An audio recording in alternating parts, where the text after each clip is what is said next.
Darkstar with you, 07063, passing through 38000.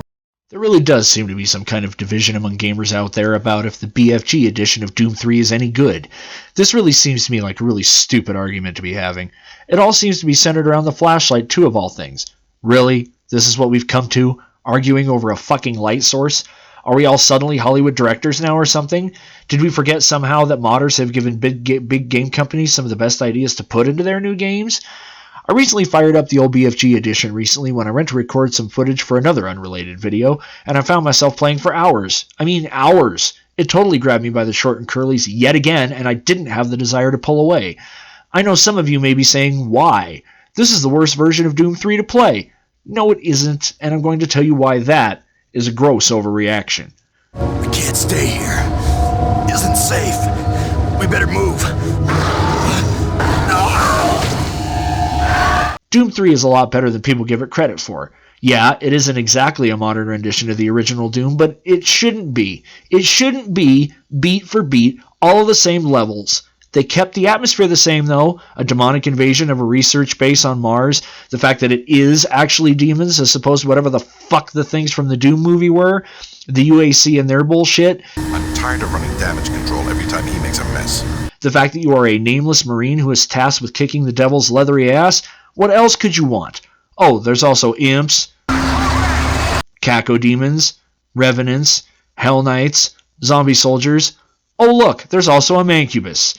All of the ingredients are here. Yeah, there might not be a standard metric shitload of demons coming at you at once, but there's still no shortage of tense moments and periods of time where you are on the edge of your seat because you may not know what's around the next corner.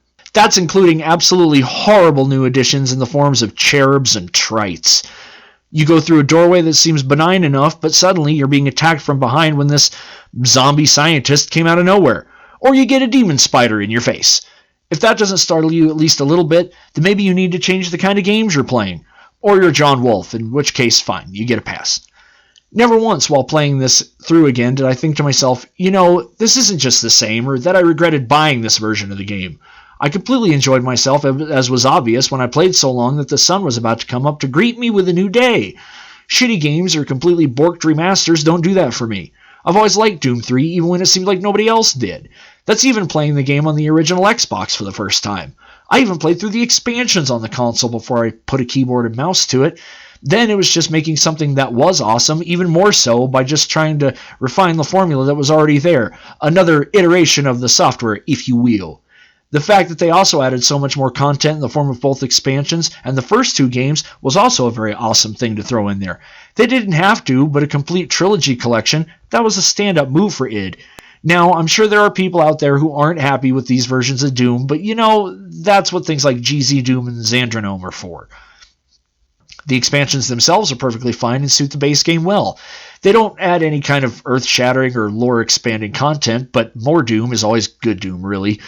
Resurrection of Evil really plays around with physics, and yes, it does kind of feel like they ripped off the gravity gun from Half-Life 2 pretty wholesale, but screw it, that's the kind of thing that was in at the time. Screwing with physics and experimenting with different ways for players to interact with said physics made the gameplay more interesting.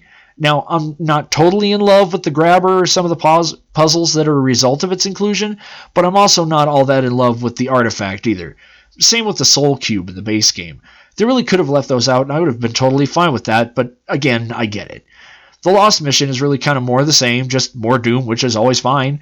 The only real part of any of these I find to be a little tedious or even frustrating is the part in the base game where you have to follow the scientist through the blackness because he's the only one who knows where you're going, and I haven't played through this section enough to have nearly memorized the path he takes.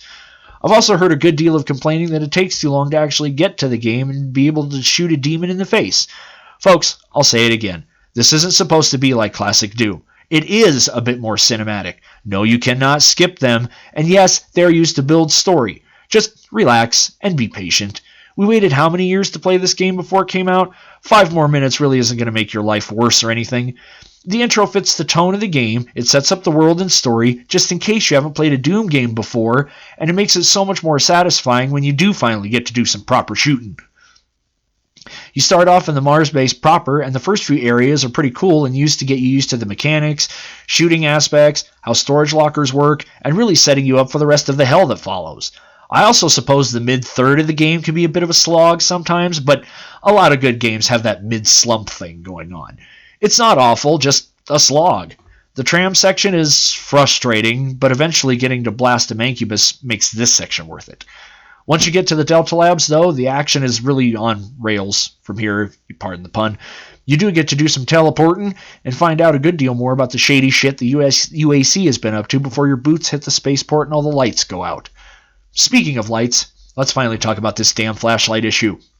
Apparently the big argument is that in the base game, you are forced to choose between your weapon and your flashlight, forcing some certain kind of intended tension and player choice, blah blah. And the inclusion of a shoulder-mounted flashlight, which was inspired by a mod called the Duct Tape mod, allowed you to have your flashlight and gun out at the same time, thus breaking this tension and changing the feel of the game as a whole and more blah blah blah. I'm not going to go into the specifics of this argument, I'm just going to say it's pretty stupid. Being given the choice to shoot in the dark or have a flashlight to help you does not change the feel of a game. It doesn't break any kind of tension or any of that shit. Just stop. You don't see id themselves getting on this, do you? Why? Maybe because they are the ones who included it in the BFG Edition. Just shut up and play. Stop reading into shit so much. Anyway, another small complaint I suppose I have is the weapon progression in the game. It's a teeny bit slow, but if you know where to go and the codes to use, you can speed that up a bit. Getting back to the game, though, moving on from the labs, you eventually make your way to the best part of the game, your trip to hell itself. It's a bit too short, honestly, but it is the best part of this game. This is the underworld we've been waiting for since 1993, folks. Put that with the modernized weapons and graphics, and it's really one of the best id experiences ever made. Yeah, it's also the tale of one of the biggest developers taking a turn for the darkest time in their history, but other people have covered that in much better detail than me, so go check them out. I'm not going to spoil the end boss, even though this game came out like forever ago, just because it really is a cool reveal. There's also something pretty cool before you get to the end boss, and that is a hidden stone you can push back and find a PDA with thank yous from all the people who worked on this game. A pretty cool thing to put in there, as this is definitely not only a tentpole game for id, but the industry in general. I'm not going to go full pro-Doom on this, as I am by no means a pro. I'm just sharing my thoughts on this game. I find that when it comes to a game that's just a good game, there's really no reason to be arguing over something as stupid as a flashlight. A fucking flashlight. Come on, guys. All of the stuff going on in the world and we're still going to throw down over this? Can't we all just blow away some imps and get along? Yes, I love this game, and if you do too, go out and play this. It's a good time and, in hindsight, the perfect middle iteration of this amazingly legendary franchise. So until the next one, folks, until then.